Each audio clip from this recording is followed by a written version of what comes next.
so it looks like we're going to be Draenei. Alright. Good fortune. I sound like Lumberjack. Good health. Oh, I do not lose. Blood of my father flows in my veins. Blood of his father flows in his veins. Alright, I'll just... You might have to wait for me when doing quests and stuff because I like to read everything. yeah. Big lore. I like to know the story. She is definitely a lore fanatic. I like to know the. I like to know the story too. Yeah, Anya likes to stop and smell the roses. Wait! Ink roses! Oh. Oh god. What? Oh, nothing. Just nothing. What? Nothing.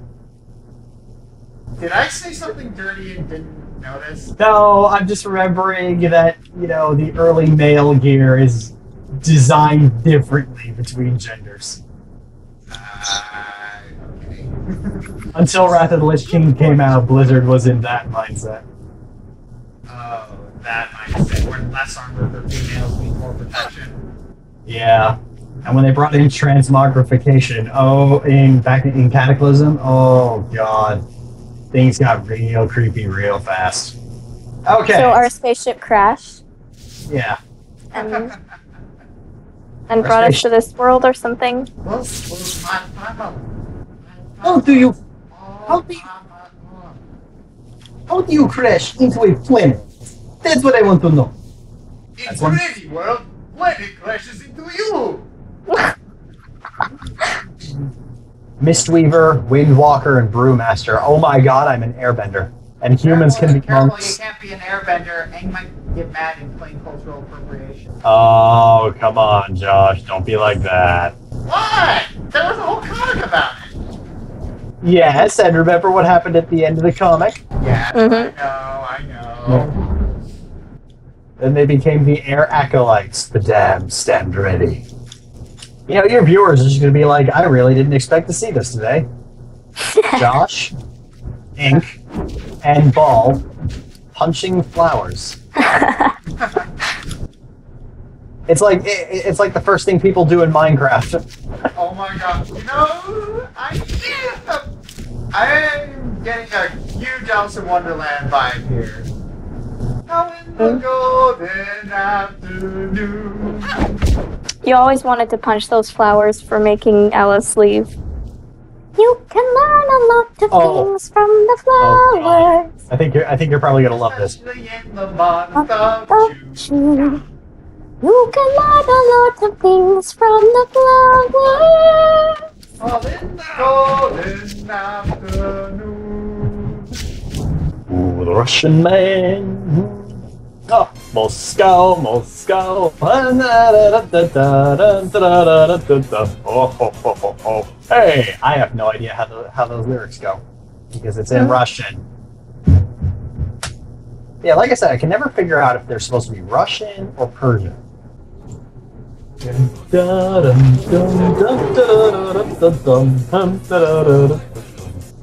That's gonna end up being like the ending music, isn't it? Probably not. Oh. Moscow, Moscow, there's gonna be someone's gonna be Russian in the audience and be like, you are butchering my language. And to that person, I am sorry. Oh yeah, I just understood something today. You guys watch Shenanigans, right? Mm-hmm. Once in a while. I just watched their one on National Treasure, and then they kept on making Redcoats joke concerning the villain. I'm like, why did they do that? It's like, oh my gosh, because the villain is English. Oh my gosh, the parallel. Oh wow, how did I not see that? I can never tell if CinemaSins is just nitpicking movies or if they're making fun of people who nitpick movies. It's like the Mr. Plinkett thing. It's like you watch his Star Wars reviews and then you realize, oh, he's making fun of fans who nitpick this shit. But yeah, I can never tell that. Honestly, I like honest trailers a lot better. I like both. They both have their different things. They did the honest trailers for Pokemon, and they listed out all the original 151 Pokemon. First one was Bulbasaur, the one no one ever picked. I picked Bulbasaur. Charizard. You ever actually watched the cartoon as a kid? Bulbasaur was the baddest of bad. That was a bunny? Yeah, that was a bunny.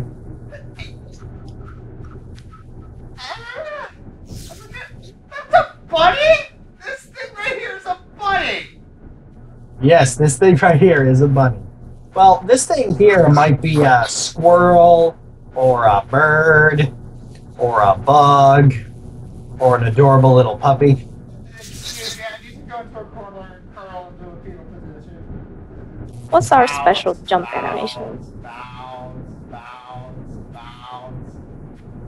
Oh, you're looking for a special jump? Mm-hmm. Wonderful thing about the thing about the wonderful thing. The Dread, I don't have one. Ah. The Night Elves, the Blood Elves, and the Worgen have special jumps. Hmm. We'll show Why you are in we light. yelling Blood Elf Scouts? Why are we doing this? I don't. I honestly, you know what? Because we're part of the makeshift Draenei military, and they told us to. That's why. Well, he said the Blood Elves attacked our scouts, so we're getting revenge? I guess. I don't know. Like I said, the whole issue the Blood Elves have with the Draenei makes such little sense. Especially since it was Velen who restored the Sunwell in the first place. Oh yeah, the racial leader for the Draenei is the Prophet Velen. How do I describe it? He's like if Dumbledore meets Gandalf meets Jesus. He's just awesomely mega awesome. He's just an awesome old guy. Yep. Why do I feel more scantily clad than you guys? Because you have very weird priorities. Because your tail is bigger, that's why. It's big and spiny. These plans seem important. You should take them to Vindicator Aldar at the crash site. Okay. What if they're not plans? What if they're just farming, or someone's letter to their daughter? Or someone's short story? Maybe this whole Blood Elf Draenei war Or maybe got it's poetry. just because somebody wrote a really bad poem. Is that what's going to happen? Are the Draenei and Blood Elf going to start a years-long campaign of genocide against each other because of Twilight? That would be hilarious. I want to find out how to get gosh, this. it's District 9! How is it District 9? Aliens crash landing on a planet? And they have to integrate into society? It's District 9! The Legion's end rules near. The Naru have not forgotten us. These are space goat Catholics is what they are. That is the core of Draenei society. They are space goat Catholics. It's tasty. Okay, Weaver, listen carefully. You can either take a red snapper, or you can go for what's in the box that he is putting down right now! You took the box! Let's see what's in the box! Nothing! Absolutely nothing! Stupid! So sweet. No, so you don't know you do know what the red snapper joke is about, right? No. Weird Al's UHF. I never saw UHF. Let's do... Who is he then out of our party right now? Unfriend him on It Skype. didn't end. I'm going to unfriend him on Skype and make another response video to him. That was so heretical. Now, Josh, you learned your lesson about response videos. Yes, I know. What did we learn, Josh? That my fan base does things that I don't like them to do, even if I tell them not to do it. Okay, now what did we learn without sugarcoating it, Josh? Without what? Wait, what? I said, what did we learn without sugarcoating it, Josh? That your fan base is so derpy that Hasbro should delete them. Oh! Oh! Oh, wow! Wow. Why did you... Wow. That burned though. That was... Wow. Did you come up with that yourself? Just on the spot. Oh, you guys went all the way up to Azure Watch. Yeah. Yep. Warm I'm around the. I'm doing this like red snapper quest. Stupid! You're so stupid!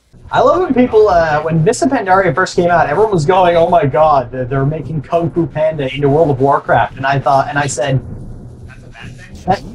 I said that sounds awesome. Someone would say, "Oh yeah, the new expansion, they're adding pandas and Pokemon," and I thought, there is no way you can phrase that and not have it sound cool. Kung Fu Pandas and Pokemon. How is that not? But it's so disrespectful because World of Warcraft is serious.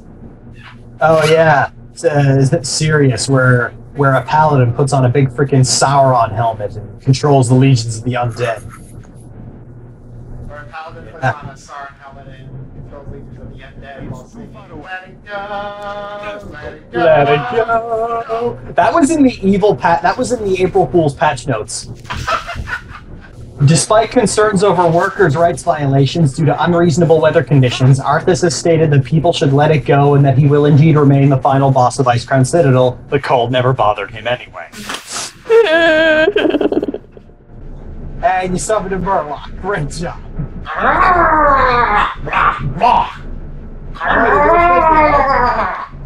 I'm gonna go fishing. Oh God, Golem's attacking me. Wolves! Wolves! These little unicorns, they stole it from us. Yeah, a lot of people like to say that Gollum is a very difficult accent to do, but it's really not. You just do Stitch. What? You just do Stitch and Christian Bale's Batman at the same time. Where is he, precious? Where is he? Where is the precious? It's like you do Bane by clapping your hands over your mouth and doing, what is it? Sean Connery. It doesn't matter who we are. What matters is our plan. Open fire. You know, I find it very creatively fulfilling trying to replace all my swear words when I'm in a stream with Josh. Someone's asked me, it's like, why do you let Josh censor you? It's like, because it's a challenge trying to find ways to speak so he won't. It's called creativity, learn it. On the wings of a hippogriff, on the wings of a silver quill. She got it.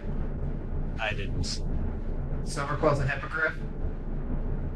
Silver Quill's a griffin. No, he's a hippogriff. He's a hippogriff. Top half of a griffin, bottom half of a pony.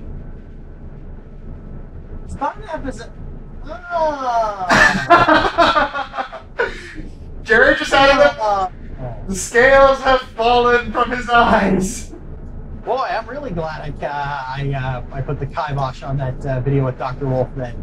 Because I kind of went through like all the really interesting analysis characters, and I went, Silver Quill's like Griffin. Oh, I'd never hear the end of that from the internet. People have been, have either of you gotten people asking you about like this new movie from like an ex-Disney animator? Oh, Yes. Hullabaloo, yeah. We were just talking about it today, actually. Oh. I just found it today. Yeah, I was looking at it. It's like, okay, so we get another Disney-esque animated movie, and it's got some good talent attached to it. Okay, I'm just reminded of things like Anastasia and Swan Princess. It's like, are we gonna get Swan Princess or are we gonna get the Iron Giant? Well, this is so good to be pessimists. As long as the animators can work as a storyteller too. Well, you see, I kind of look at what's being laid out in front of me, and I'm kind of thinking, this is it's got sort of like that same concern I had when I first heard about Double Rainbow. And I'm just looking at it, and it's like, it seems to be riding very much on fan-made episode and whatnot. I'm wondering, who's writing this? Exactly. And then I go, and then I look at it, it's like, it's all focused on, oh, it's traditional 2D animation, steampunk setting, and it's like, am I just here? This is like the indie game of films. I don't know. I think it's a valiant effort to bring back traditional animation. I love traditional animation. It is a valid concern that it's kind of dying out because no one thinks it's viable to get for box office money, but it is. It's dying out largely because it's technologically obsolete.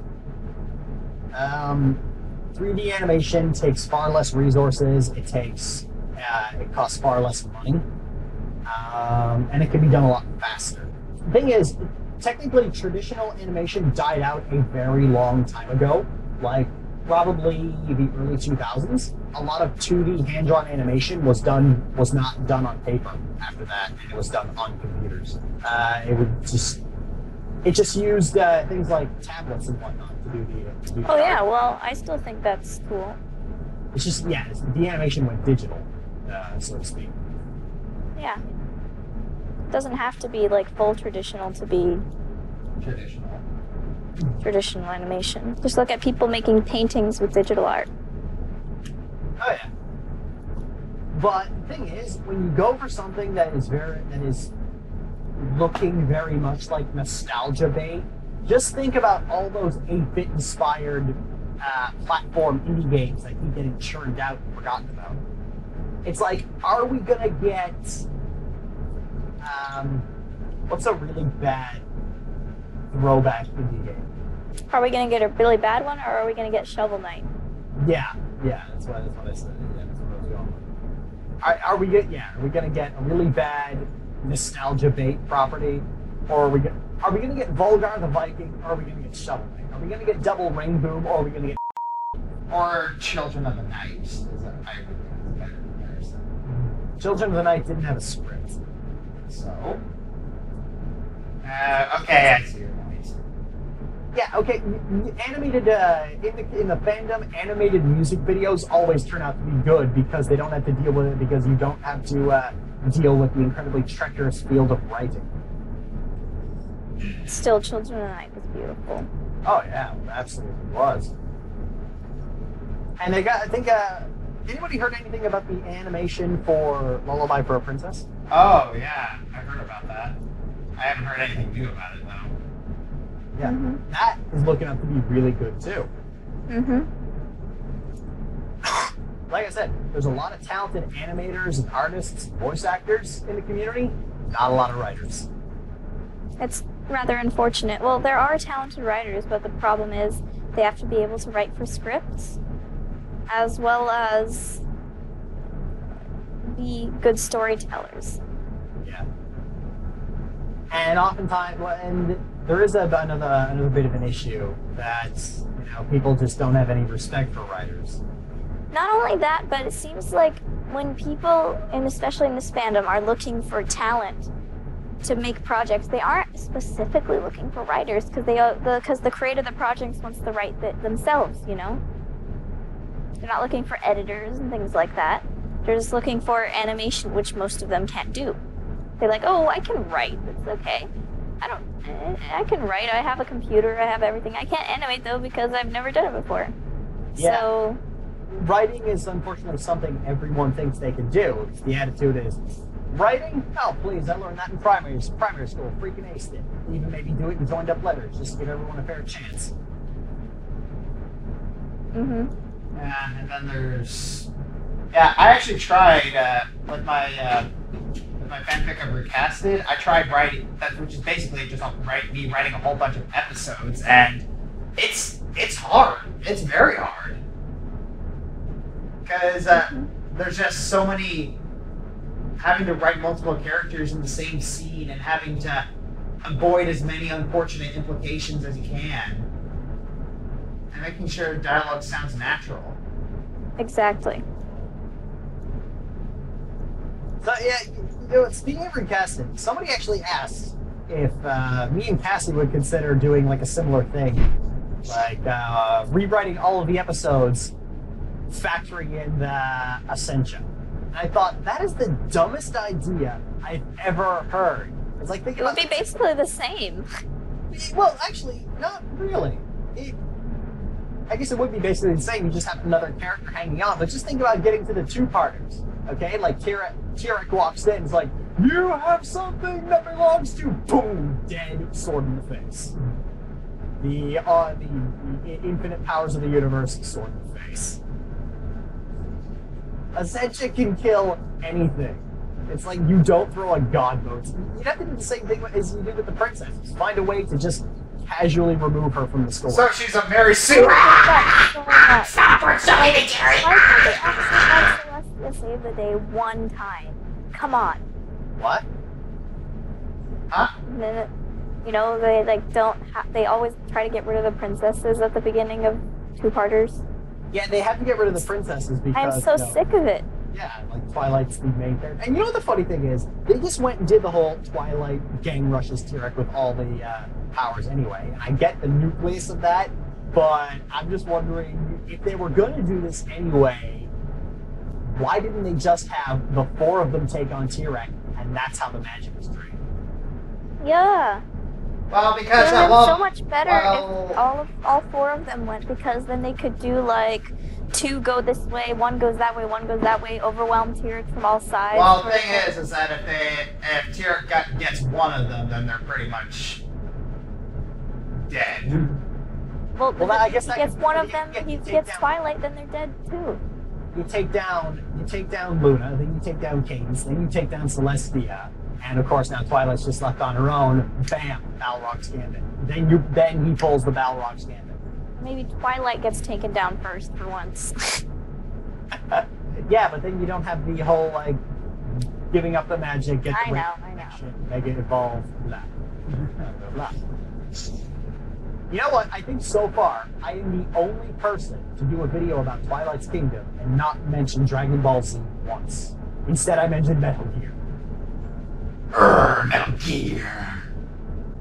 I've always been thinking about the whole Dragon Ball Z way of fighting. It's like, it is the most impractical way to fight ever. I mean, that is like you got like the high energy ball and the giant hand beams, and I'm just thinking, this is the easiest shit in the world to dodge. Yeah, it's like when you can move at the speed of light, but something that moves as fast as a bullet should be easy to dodge.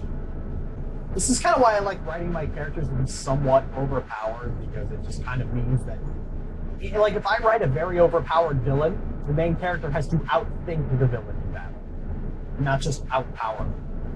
So you have to fight it. So your villains have to outwit your hero. It's not so much not outwit. The villains can easily outpower. The heroes have to outwit them. It's just like, okay, it's like if I dropped Valkyr into Equestria. It's like, you know what? The elements of harmony, the whole rainbow power, this is all pretty much useless, because they can just they can just wave their hand and it's done with. We're gonna have to find some other way to kill this thing. Fight scenes are not fun when they're instantly won by the power of friendship. Nope. At least not from a writing standpoint. As a writer, That's why people really like the scene where Twilight fights with Tirek better than the stupid rainbow power scene. Yeah. Because there's actual struggle, and she was actually fighting with, and they were actually moving around. I don't know. That scene was just so much more exciting. Usually there are some really good songs in the two-parters, and Twilight's Kingdom had none. Really? We had Find the Music in You version 2.0, and then we had the ending pop song. I really liked the Princess's song. Well, I think it's worth pointing out that I am notoriously finicky about music. Oh. This musical number doesn't mean anything. I think the princess is building relationships with Twilight. I think it was just, we have Nicole, Tabitha, and Britt all in the recording studio. Let's get this sing. Well, that's cool. But Tabitha doesn't sing for Luna. Yeah, that's what's her name? Kazumi Evans. Oh yeah, I think it's Kasumi Evans who voices Adagio. Yes, it is. Mm-hmm. And I heard the singing voice and I just thought, oh god, they did Rebecca Choichette, but the last one is Kazumi Evans this time. Yeah, and it is It's good. glorious. You know what? The next movie's villain is going to be voiced by Shannon Penn. Yes! That's going to be awesome. We're going to have like a crazy villain. And of course, the Dazzlings creep the hell out of me. What? Don't tell Josh any stuff from the previews. But I agreed. I love them. They're awesome. I think me and Josh were we're working on a script like the top 10 unsettling things in Friends vs. Magic, and we actually put that on the list, so he knows. Yeah, I only know of the villains that you'll play your part. Not that one. The Battle of the Bands, because they said it was not part of the movie. Yes, it is. What? Yeah, the Battle of the Bands. I think that actually is part of the movie. Of course it is. That was a trailer clip. It wasn't Yeah. the shorts. What? Of course it's a part of the movie. I spoiled myself! Cut!